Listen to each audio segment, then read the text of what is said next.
Hi YouTube, I'm back with another fun video and in my religion and ethics series, and this time I'm going to talk about drugs, both legal and illegal.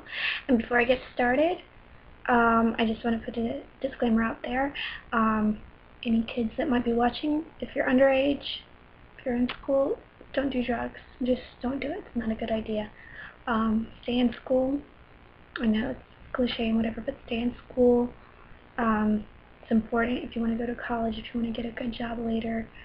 If you get into drugs, it can affect that in a negative way. So just, especially if you formed an addiction, so just stay away from drugs. It's not a good idea. It's not worth it most of the time to do drugs. So just keep that in mind. And so I want to put that out there. Young impressionable kids that might get the wrong idea, and also for parents that might be freaking out like I'm advocating drug use or whatever. So I wanted to talk about the different kinds of drugs, both legal and illegal, and I'll start out with cigarettes. Now, cigarettes can be very harmful for your health. Excessive, prolonged use of cigarettes can lead to lung cancer. A lot of times, in Hollywood movies they depict it as being cool and whatever, and while it can have some benefits, so to speak, the negative outweighs the positive, I think. I'm not going to be too preachy and say, oh, if you're a cigarette smoker, you're bad, you're evil, you're stupid, whatever, or you don't love Jesus. I'm not going to say anything like that. I'm not going to get preachy. It's not even a religious, or morality issue. It's, you want to protect your health. So, if you are smoking cigarettes, try and find ways to stop. Or at the very least cut back, because chain smoking is very dangerous to your health, and it affects so many aspects of your health. Not only can it lead to lung or throat cancer, possibly. I'm not saying it's, a guaranteed thing. You may smoke all your life and nothing happens. But it can lead to lung or throat cancer and can be very dangerous. It can affect your voice. Long-term smokers tend to have a more gruff voice about them.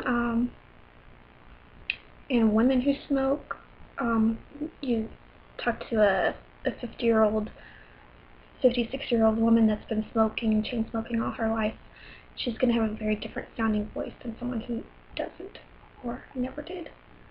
Obviously, usually her voice is going to be more raspy, deeper, more manly sounding. And there's so many other things. Your skin, it can affect your skin. I'm not really sure the reasons for that. But if you look at smokers, they tend to have drier, more wrinkly skin. It's very bad for your skin. I don't know the scientific reasons for that. I just know this to be true from experience, from seeing smokers versus non-smokers. A lot of times their voice, their skin, it's just different. In addition to that, one of the so-called benefits of smoking is that it helps you lose weight or keep your weight down. But unfortunately, that's also one of the negative effects of cigarette smoking. People that smoke cigarettes, their appetites are affected to the point where they can be like underweight or even borderline anorexic. So that's a negative aspect of smoking. So I don't want to get too much into just plain old smoking, but, be smart, be safe, think of your health, and if you can stop smoking, it's probably, preferable. So, it's a health issue, it's not a morality issue. I think people, try and make it a morality issue. Oh, if you're smoking, you must be a bad person, you must be a wild or rebel or whatever, and it's not anything like that. I think will do it because it looks cool, it calms their nerves, helps them get through a long day at work, stuff like that. But there's so many health risks with that. associated with that. And also, one thing that really pisses me off is when women are pregnant and smoking. A lot of them are, chronic chain smokers or whatever, and so they have a hard time quitting when they're pregnant. But that really pisses me off. Like, I just want to go up and like slap the bitch, for smoking when she has a little baby. That pisses me off. And I realize, if someone has a smoking addiction, then it's going to be hard for them to quit, pregnant or not. But you have to do what's healthy for you, and then if you're pregnant, what's healthy for your baby. So that being said, just try not to get addicted to smoking, especially extremely addictive, chain smoking, where you're going through a whole 2-3 packs a day or whatever, a whole box or carton in a short period of time. That's not healthy. I've seen people that just, while they're drinking their coffee, while they're having a beer, while they're, at work, they're going out constantly for smoke breaks, and it's just not a good thing. And I can say this from experience too, because I took up smoking for a little while, and I quit. I did it more so to get through. I was working nights at the time. Excuse me. I was working nights, and so it kind of helped me get through the long night, because you get so tired and sleepy and you're working nights. And I'm a night owl anyway, but even so, after you're working a long shift, towards the end of your shift, you just get so tired, and you just like need a pick-me-up. And sometimes an energy drink would do that. Sometimes I felt like, I'd see my coworkers go out and have a smoke, and I was just like, I need something. I need something to help me get through working nights. And so I took up smoking for a little while, but then I quit later. Because I didn't want to become addicted. I didn't want to become a chain smoker. So I had to force myself to stop. I didn't take any, kind of special nicotine pills or gum or, patches or anything like that. I just quit cold turkey. Well, pretty much cold turkey. I kind of cut down and then I quit completely one day. So that's my story with that. Alcohol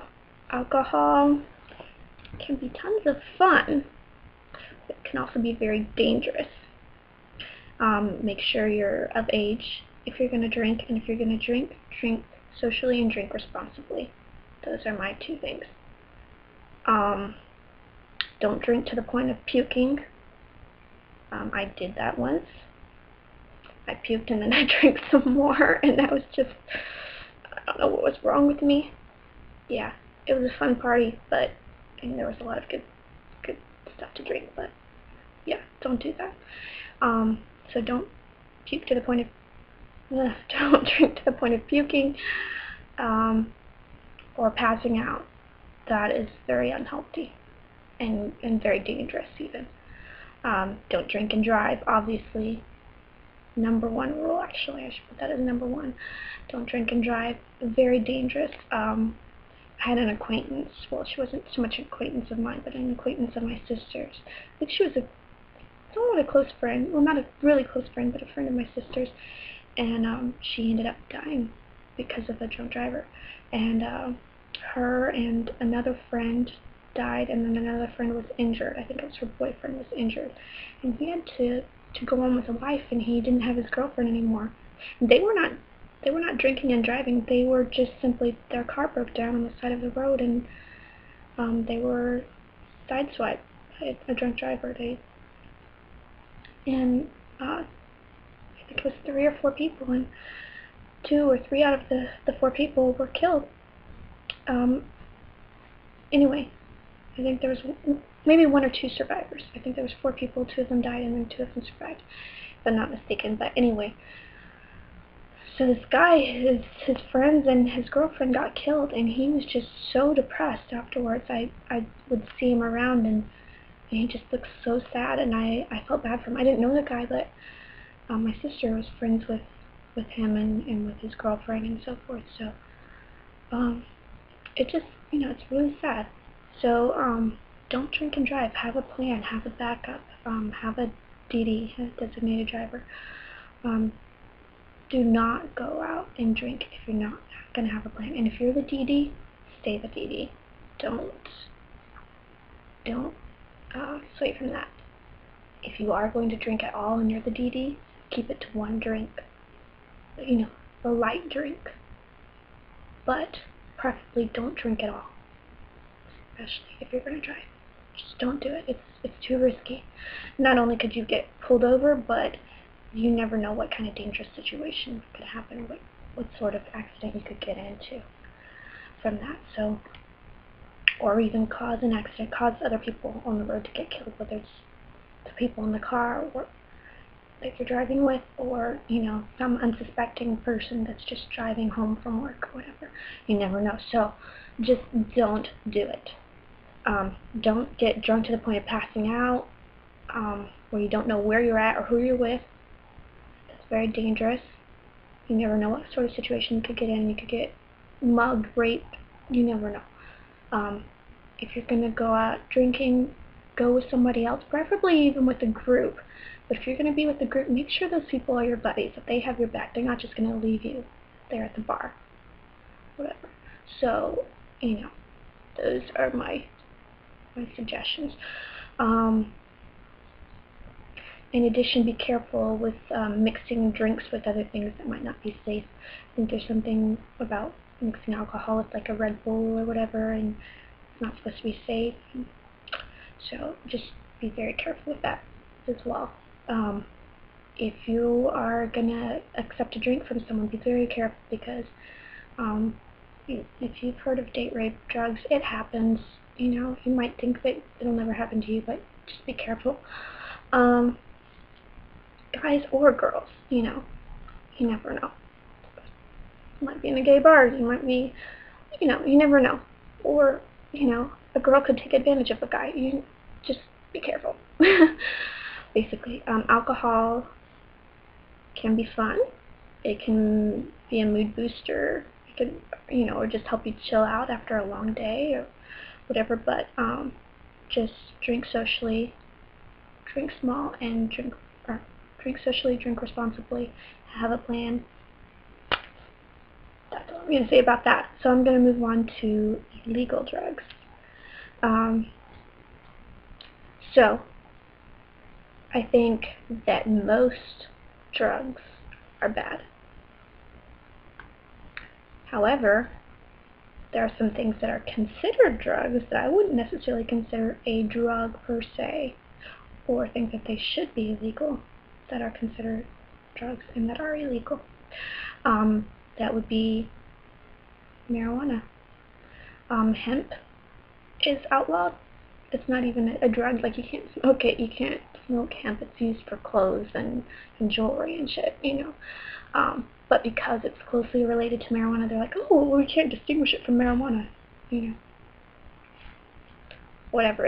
If you know plants, then you're going to be able to tell the difference, you know, which you should if you're regulating that. If you're regulating, you know, plants that can be used as drugs, you should know what they look like. You should be able to distinguish. So it's ridiculous to say. And even the fact that marijuana is illegal, I don't agree with, because I think compared to a lot of the legal pharmaceuticals out there, a lot of the things that are legally prescribed, which I think can be far more dangerous, I think marijuana has medical benefits. I am all for legalizing medical marijuana. I think that for returning vets from wars, I think it's far safer and far more effective for returning vets with PTSD, or, you know, anybody who has a medical need for that sort of thing. I think a lot of the prescription drugs that are available for depression and anxiety and stuff like that are far more dangerous. To give you a little bit of backstory, I've been prescribed before in the past when I was having some depression issues or anxiety issues. Was prescribed a pharmaceutical legal pharmaceutical drug, and I didn't take it for very long because I could already begin to see some negative effects of it, and it freaked me out. It didn't feel right, so I stopped taking it, and I started looking into different things, and I think a lot of the illegal pharmaceuticals out there are far more dangerous than things, say, like marijuana, which I think is natural, it's organic. I don't recommend it for underage children, so let me just put that disclaimer out there again. I don't recommend it for anybody that it's not indicated for, or that it shouldn't be for. I'm going to make another video because this one's getting long, but I'll delve more into this issue. Thank you for listening.